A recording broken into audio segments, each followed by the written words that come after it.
ഞങ്ങളുടെ മുൻപിലെത്തിയ 75ഓളം പേര് അവർക്ക് കൊടുത്തിരിക്കുന്ന നിർദ്ദേശങ്ങൾ, വളരെ സിമ്പിളായിട്ടുള്ള കർമ്മങ്ങൾ, അത് അനുഷ്ഠിച്ചതിൻ്റെ പേരിൽ അവർക്ക് കിട്ടിയതിൻ്റെ ഫലം ഞാൻ മനസ്സിലാക്കിയതിൽ നിന്ന് എനിക്ക് നിങ്ങളോട് പറയാനുള്ളത്, ഹൈന്ദവ വിശ്വാസികളോട് പറയാനുള്ളത്, ഇവിടെ ദൈവത്തിൻ്റെ കാര്യങ്ങൾ ചെയ്യാൻ കൊട്ടേഷനല്ല കൊടുക്കേണ്ടത്, നിങ്ങളെ രക്ഷിക്കാൻ നിങ്ങൾക്ക് മാത്രമേ സാധിക്കൂ.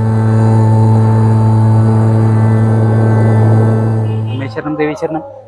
അപ്പോൾ കഴിഞ്ഞ വീഡിയോയിൽ പറഞ്ഞ എൻ്റെ ഒരു ആദ്യത്തെ യജ്ഞം എന്ന് പറയുന്നത് 100 ഹൈന്ദവ വിശ്വാസികളായ വനിതകൾക്ക് വരുമാനമാർഗം കാണിച്ചു കൊടുക്കുക എന്നുള്ള ഒരു കാര്യം, അതിനുള്ള സപ്പോർട്ട് കൊടുക്കുക എന്നുള്ള കാര്യം.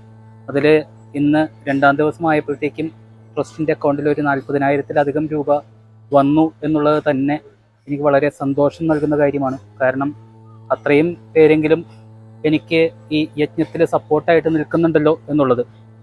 ഇനി പരമാവധി ആളുകൾ വീഡിയോ ഷെയർ ചെയ്യുക എന്നുള്ള റിക്വസ്റ്റ് കൂടിയാണ് എനിക്ക് പറയാനുള്ളത്. കാരണം അവരെ പഠിപ്പിച്ച് ജൂൺ 1-ാം തീയതി ഒരു ജോലിയിൽ എത്തിക്കുക എന്ന് പറയുമ്പോൾ ഇനി ആവശ്യമുള്ളത് 5 ലക്ഷം രൂപയാണ്. അതിൽ 40,000 രൂപയോളമാണ് ഇപ്പോൾ പിരിഞ്ഞു വന്നിരിക്കുന്നത്.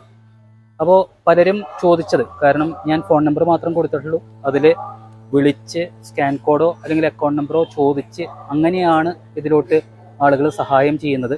കാരണം കൃത്യമായിട്ടുള്ള റെസീറ്റും കാര്യങ്ങളും കൊടുക്കേണ്ടതുകൊണ്ട് തന്നെ കോമൺ ആയിട്ടൊരു QR കോഡ് പബ്ലിഷ് ചെയ്യുക എന്നുള്ളതിനേക്കാൾ നേരിട്ട് വിളിച്ച് സഹായം വാഗ്ദാനം ചെയ്യുന്നവർക്ക് മാത്രം അത് കൊടുത്ത് അവരയച്ചു കഴിയുമ്പോൾ അതിന് നമ്മൾ റെസീറ്റ് കൊടുക്കുക എന്നുള്ള രീതിയാണ് ഫോളോ ചെയ്യുന്നത്.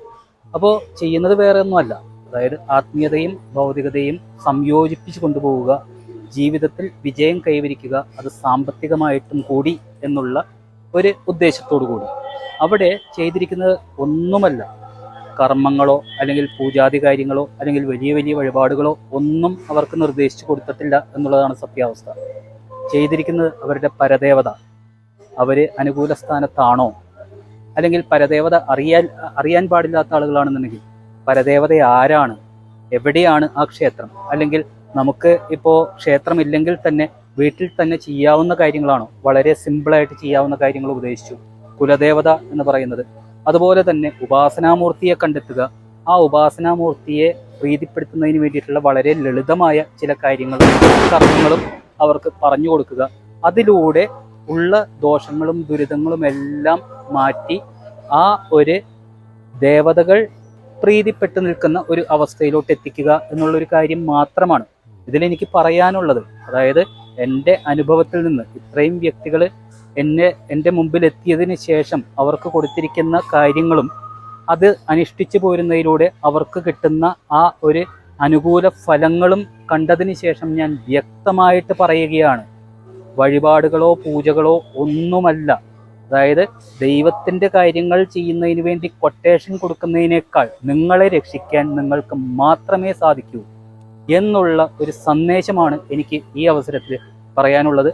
അതേപോലെ തന്നെ ഇവിടെ സാമ്പത്തികമായിട്ടുള്ള ഉയർച്ചയ്ക്ക് വേണ്ടി ജോലി അല്ലെങ്കിൽ സംരംഭം എന്ന് പറയുന്ന ഒരു സഹായം കൂടി ചെയ്യുന്നു എന്ന് പറയുമ്പോൾ ട്രസ്റ്റിൻ്റെ പ്രൊഡക്റ്റീവ് ചാരിറ്റി, അതായത് കുറച്ച് അരി മേടിച്ചു കൊടുക്കുക അല്ലെങ്കിൽ ആഹാരം കൊടുക്കുക, അതൊരും അല്ലെങ്കിൽ അത്യാവശ്യം വേണ്ട കുറച്ച് ധനം മാത്രം കൊടുക്കുക എന്നുള്ളതിനേക്കാൾ ഉപരി ഞാൻ വിഭാവനം ചെയ്തിരിക്കുന്ന ഈ ഒരു പ്രോസസ്സിൽ നമ്മൾ ചെയ്യുന്നത് ആയുഷ്കാലം മുഴുവൻ അവർക്ക് വരുമാനം കിട്ടുന്നതിനുള്ള വാതിൽ തുറന്നു കൊടുക്കുക എന്നുള്ളതാണ്.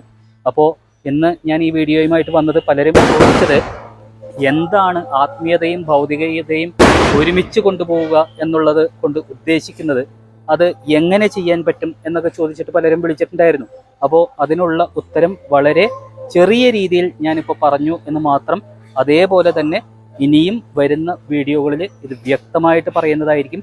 അതേപോലെ തന്നെ എല്ലാവരും ഓർക്കേണ്ടത്, പ്രൊഡക്റ്റീവ് ചാരിറ്റി എന്ന് പറയുന്ന രീതിയിൽ 100 കുടുംബങ്ങളിലേക്കാണ് ആദ്യത്തെ ഘട്ടത്തിൽ നമ്മൾ വരുമാനം എത്തിക്കാനുള്ള, ആയുഷ്കാലം മുഴുവൻ വരുമാനം എത്തിക്കുക എന്ന് പറയുന്ന രീതിയിലോട്ട് നമ്മൾ ഈ യജ്ഞത്തിൽ ഏർപ്പെട്ടിരിക്കുന്നത്. അതിന് എല്ലാവിധ സപ്പോർട്ടും നിങ്ങളുടെ സൈഡിൽ നിന്ന് അഭ്യർത്ഥിക്കുകയാണ്, പ്രാർത്ഥിക്കുകയാണ്. നന്ദി.